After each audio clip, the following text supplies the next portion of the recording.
Starting with the name of Allah Almighty, who is the master of the day of judgment, and a bundle of the Durudu Islam on beloved Prophet Muhammad sallallahu alaihi wasallam.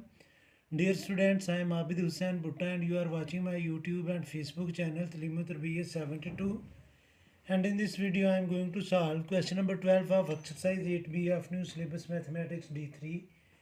And the same question is included in New Secondary Mathematics book 3 of SAC Students class 8. Students ये हमें एक figure given है जिसमें एक circle है और एक sector है, स्मॉल सेक्टर है। जो सर्कल है स्टूडेंट्स उसका रेडियस है 16 सेंटीमीटर और जो लार्ज सेक्टर है उसका रेडियस है 32 सेंटीमीटर, क्योंकि इन दोनों को हम प्लस करेंगे। ये एंगल हमें गिवन है 66 और बाकी हमें कोई इन्फॉर्मेशन गिवन नहीं है। एक तो हमने ये एंगल BOQ ये फाइंड करना है, AQ की लेंथ फाइंड करनी है और फिर ये जो शेडेड रीजन है इसका पेरीमीटर और एरिया फाइंड करना है। डायग्राम मैं ऑलरेडी ड्रा कर चुका हूँ आपके सामने ताकि हमारा टाइम जो है वो बचे। तो अब स्टूडेंट्स सबसे पहले हम फाइंड करेंगे एंगल BOQ। तो वो बड़ा सिंपल सा है उसको फाइंड करना, इसलिए सिंपल है कि OQ और OA जो है ये दोनों लाइंस इक्वल हैं। अगर ये दोनों साइड्स इक्वल हैं तो ये दोनों एंगल भी इक्वल होंगे। ये एंगल 66 डिग्री है तो ये भी 66 डिग्री होगा और ये एंगल जो BOQ है वो इस ट्रायंगल का एक्सटीरियर एंगल है। तो जो एक्सटीरियर एंगल है वो इक्वल होता है सम ऑफ अपोजिट इंटीरियर एंगल। तो इनको हम दोनों को प्लस कर लेंगे तो ये एंगल आ जाएगा। तो पहला पार्ट तो बिल्कुल ईजी है। ये जो दूसरा पार्ट है स्टूडेंट्स उसको जब हम सॉल्व करेंगे तो ये जो OX है ये चूँकि परपेंडिकुलर है तो ये राइट एंगल बन रहा है। तो राइट एंगल में हमें हाइपोटेन्यूज गिवन है, एक एंगल गिवन है, हमने बेस भी फाइंड करना है और परपेंडिकुलर भी फाइंड करना है। तो हम साइन थीटा यूज़ करेंगे तो परपेंडिकुलर आ जाएगा, कास थीटा यूज़ करेंगे तो बेस आ जाएगा। बेस को 2 से मल्टीप्लाई कर लेंगे तो स्टूडेंट्स हमारे पास लेंथ आ जाएगी AQ की और 32 में से AQ को माइनस करेंगे तो वो लेंथ आ जाएगी हमारे पास PQ की। तो ये लेंथ हमने फाइंड कर लेनी है।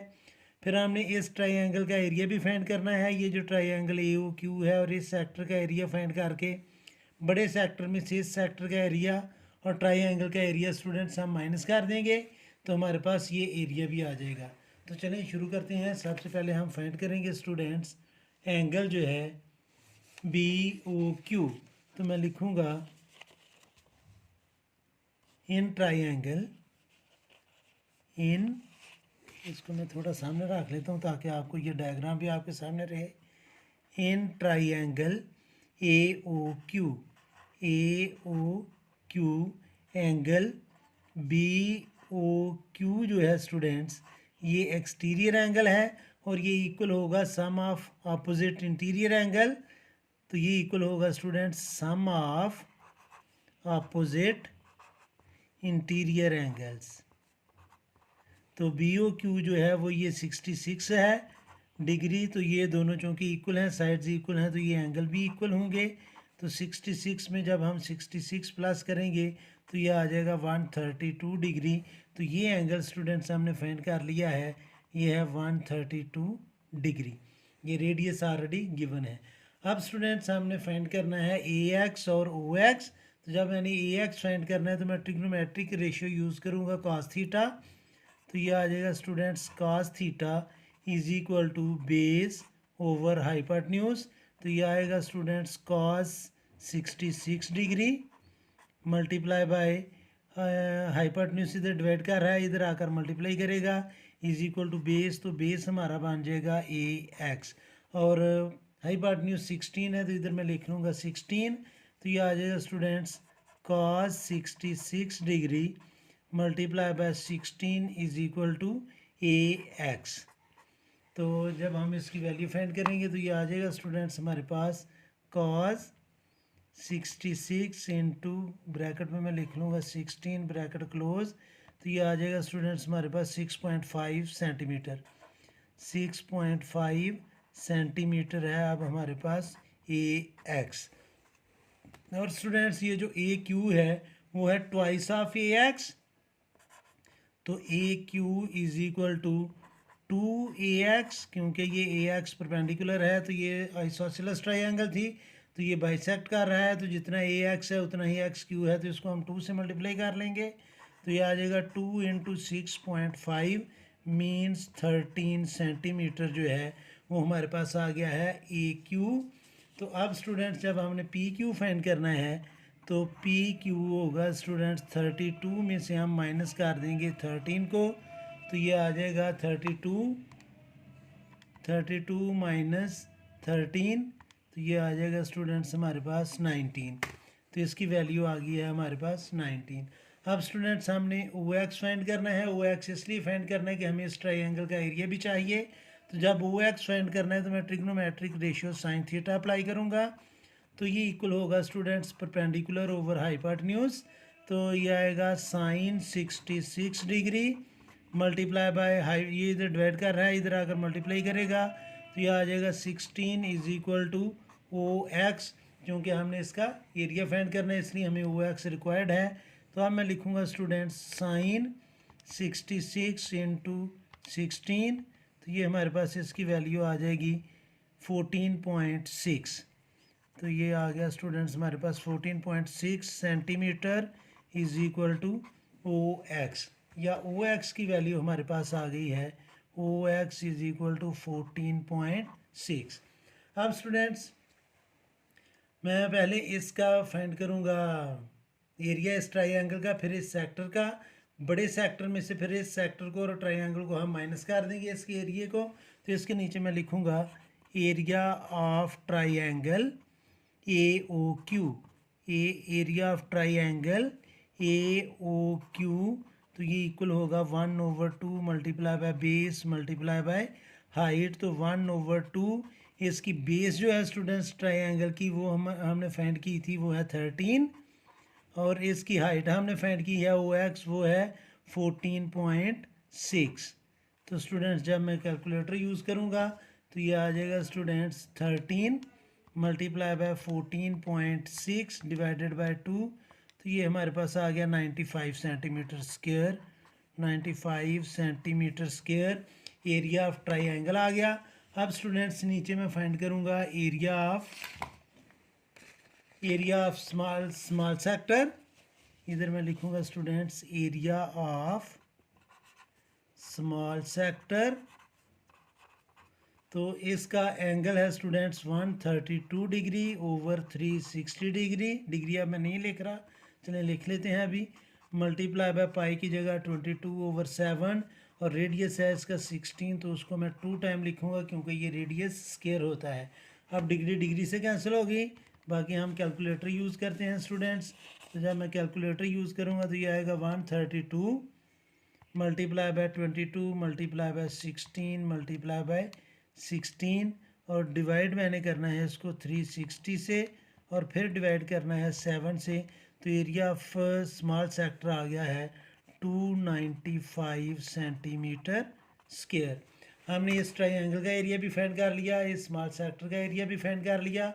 अब हम इस लार्ज सेक्टर का एरिया फाइंड करेंगे जिसका रेडियस है 32 और एंगल है 66। तो ये दोनों एरियाज उसमें से माइनस कर देंगे तो शेडेड रीजन आ जाएगा।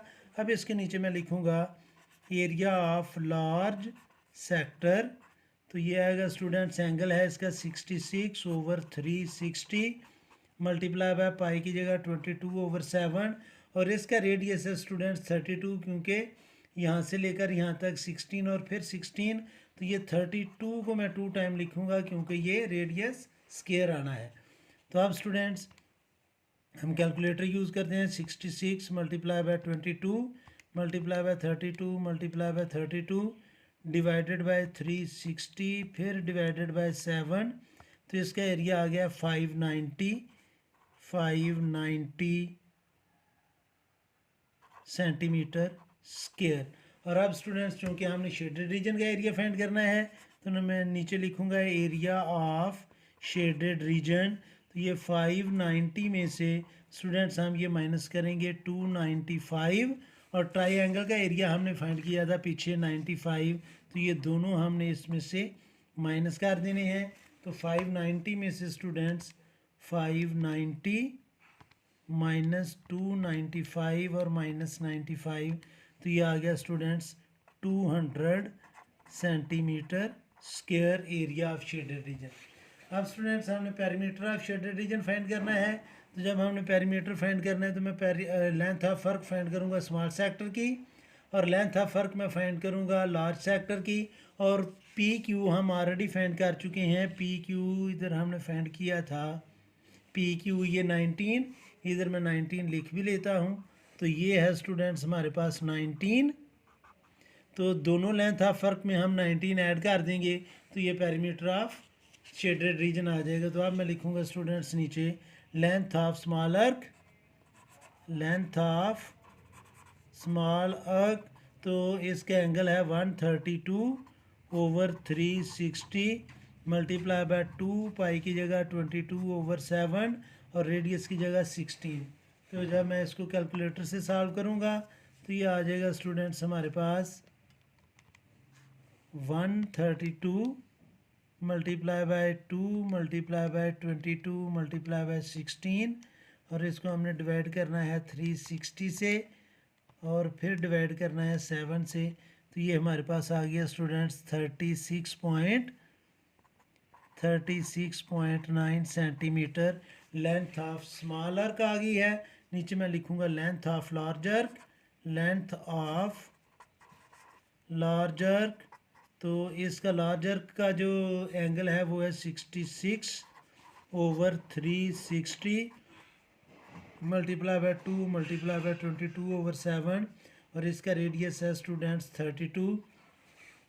तो ये हमारे पास आ जाएगा, कैलकुलेटर हम यूज़ करेंगे कि 66 multiply by 2 multiply by 22 multiply by 32 और डिवाइड हमने इसको करना है 360 से और फिर डिवाइड करना है 7 से।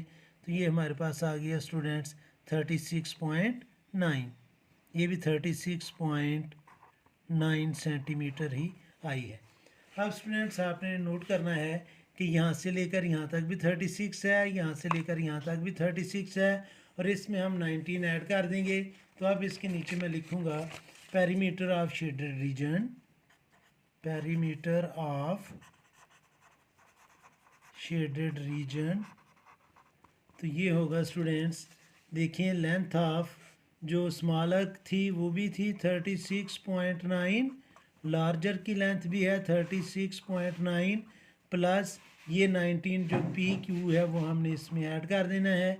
तो ये स्टूडेंट्स हमारे पास इसका आंसर आ जाएगा 36.9 मल्टीप्लाई बाय 2, मैंने इसको मल्टीप्लाई कर लिया क्योंकि ये दोनों सेम है, प्लस 19। तो ये आ जाएगा students 92.8 centimetre is the perimeter of the shaded region. ये वीडियो थोड़ी ब्लर हो गई है, अब ये क्लियर है। तो मैं दोबारा एक्सप्लेन कर देता हूँ स्टूडेंट्स कि यहाँ से लेकर यहाँ तक भी है 36.9, यहाँ से लेकर यहाँ तक भी है 36.9 और P से लेकर Q तक की जो लेंथ है वो है 19। तो इन तीनों को जब हम प्लस करेंगे तो ये आ जाएगा 92.8। तो ये था students last question exercise 8B का।